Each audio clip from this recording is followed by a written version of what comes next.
bare minimum you should be meditating daily would be 20 minutes.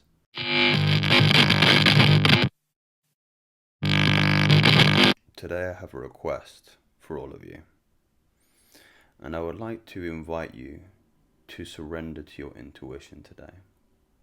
Maybe you're watching this video late at night or perhaps early in the morning, but wherever you are, perhaps if it's later in the day, tomorrow, tell yourself when you wake up to just surrender to life's intuition. I'm currently reading a book called The Surrender Experiment by Michael Singer, and it's a fascinating journey into what happens when you just allow things in life to be what they are without placing your subjectivity on them, without reacting negatively or even positively to any given situation. Say you get stuck in traffic while you're going to work, or you get a promotion at work, but instead allow yourself to quiet that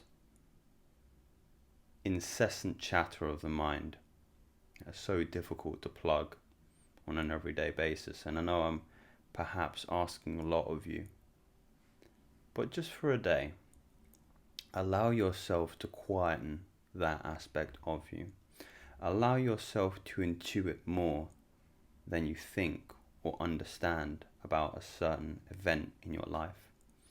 And you'll find when you do this more frequently, when you surrender and you let go to your expectations of what you think might happen today or in a week's time or in a month's time or before the end of the year, that life has a extraordinary way of rewarding you in the ways that you don't expect.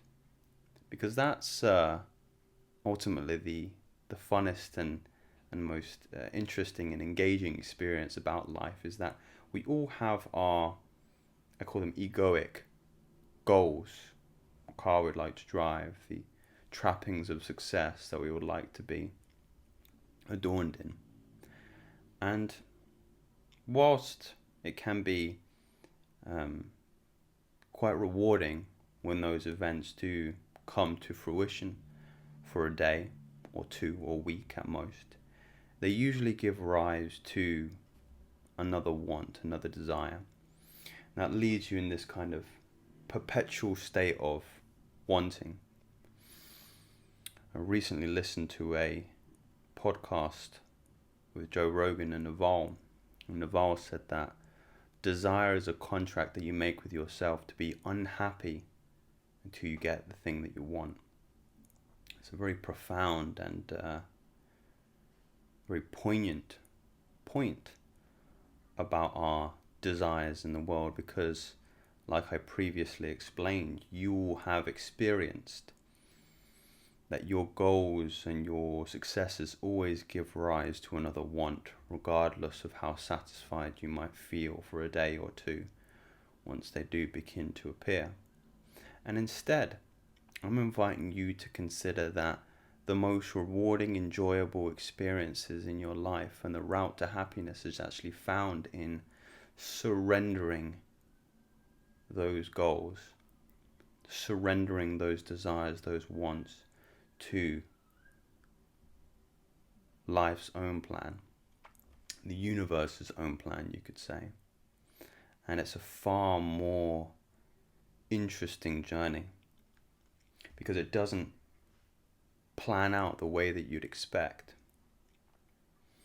And if you can keep repeating to yourself when things again don't run congruent with how you believe they will, such as when that promotion will happen in 6 months, or when you can expect to buy that new iPhone once you've saved up a certain amount of money, or the new job that you would like to see yourself in the next 3 months or so. Once you give those up and just surrender to the present moment, the here and now, you'll find that life will give you what you want and more. And it won't typically be those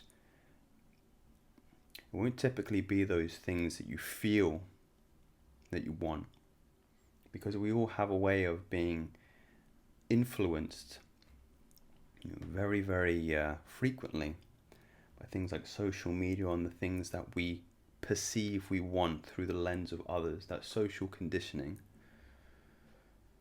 When you look at what other people are aiming towards, you'll realize that your wants and desires are merely a manifestation of a group thought or group idea, what is socially perceived to be valuable, and then it gives way to the next trend. So in a typical day, what might surrendering and letting go look like? Well, it's allowing yourself to be present with your feelings more than your thoughts, to your intuition more than your understanding, to knowing more than, again, trying to figure out the logistics behind something, and trusting in the process, being present with the process, and trusting that things will work out for your benefit, but not in the way that you expect them to work out. So the best thing you can do is, again, just be mindful of your thoughts, and they're not leading you and dragging you away from the experience that is right in front of you. And a good way to practice this is, of course, through meditation. And those who are, let's say, more in touch with some of the teachings of this channel will have taken on those practices already. And a word on meditation is that I had a pretty profound experience last night. Many people are under the impression, and this is my own kind of insight into the practice, that they can meditate merely for 5 to 10 minutes and start to experience some of the, let's say, the habits, actions and behaviors that are consistent with somebody who is a meditator or a yogi in a day-to-day basis. But you really can't even get into those states unless you're practicing unbroken meditation for a period of time for at least 10 minutes. So I would say the bare minimum you should be meditating daily would be 20 minutes. That 10 minutes is merely I wouldn't really call it a meditation, it's more of a disciplining of the incessant internal dialogue, enough for you to get into that meditative state, which is all part of the process, but you're not really getting into true presence in those first 10 minutes. You're more trying to jump over the barriers and obstacles in your way of experiencing that presence. So take your meditation, your meditative practices more seriously. I've recently rediscovered an app that has been very, very valuable to me in my practice, called an Insight Timer, on the Apple Store or any app store, I imagine.